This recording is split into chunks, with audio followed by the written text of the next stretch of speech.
सद्गुरू श्री ब्रह्मचैतन्य महाराज गोंदवलेकर यांचं प्रवचन 27 फेब्रुवारी. नामाचे प्रेम का येत नाही?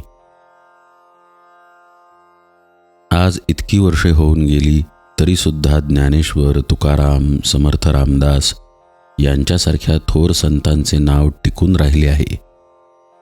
याचे खरे कारण हे की त्यांचे नामावर अत्यंत प्रेम होते. या सर्व संतांच्या वचनांवर आपण विश्वास ठेवतो.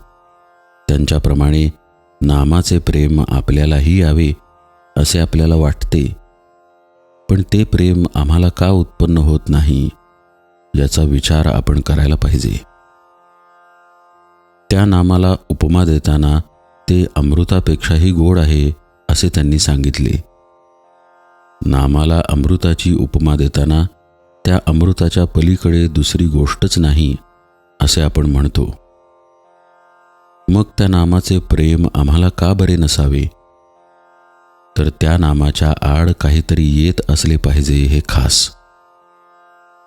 ज्याप्रमाणे आपण तोंडात साखर घातल्यावर आम्हाला जर ती गोड लागली नाही तर तो दोष साखरेचा नसून आमच्याच तोंडाला चव नाही असे आपण म्हणतो.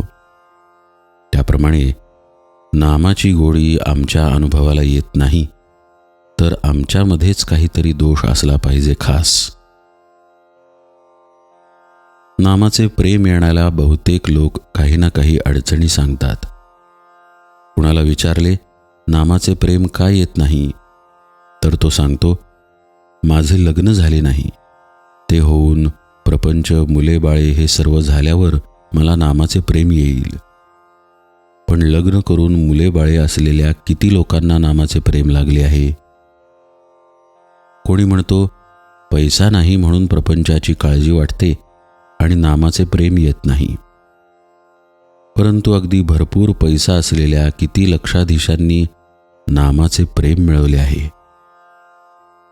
कोणी म्हणतो या प्रपंचात बायको, मुले, आजारपण, शेतीवाडी यांच्या व्यापामुळे आम्हाला नामाचे प्रेम लागत नाही.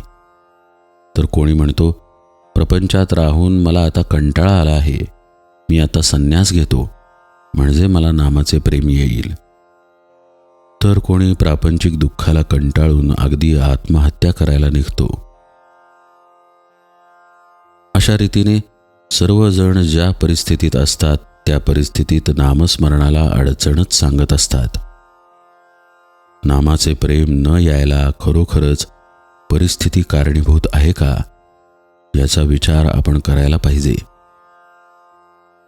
मला वाटते नामाचे प्रेम न यायला खरोखर कारण कोणते असेल तर भगवंत हवा असे आम्हाला मनापासून वाटतच नाही. भगवंत हवा आहे असे वाटणे हे खरोखरच भाग्याचे लक्षण आहे. तुम्हाला खरोखरच भगवंत हवा आहे असे वाटू लागले म्हणजे त्या हवेपणातच त्याच्या प्राप्तीचा मार्ग दिसू लागेल. नामाची गोडी अशी विलक्षण आहे की ज्याला ती लागली त्याला स्वतःचे भान राहत नाही. म्हणून नामाला वाहून घ्यावे. जानकी जीवन स्मरण जय जय राम.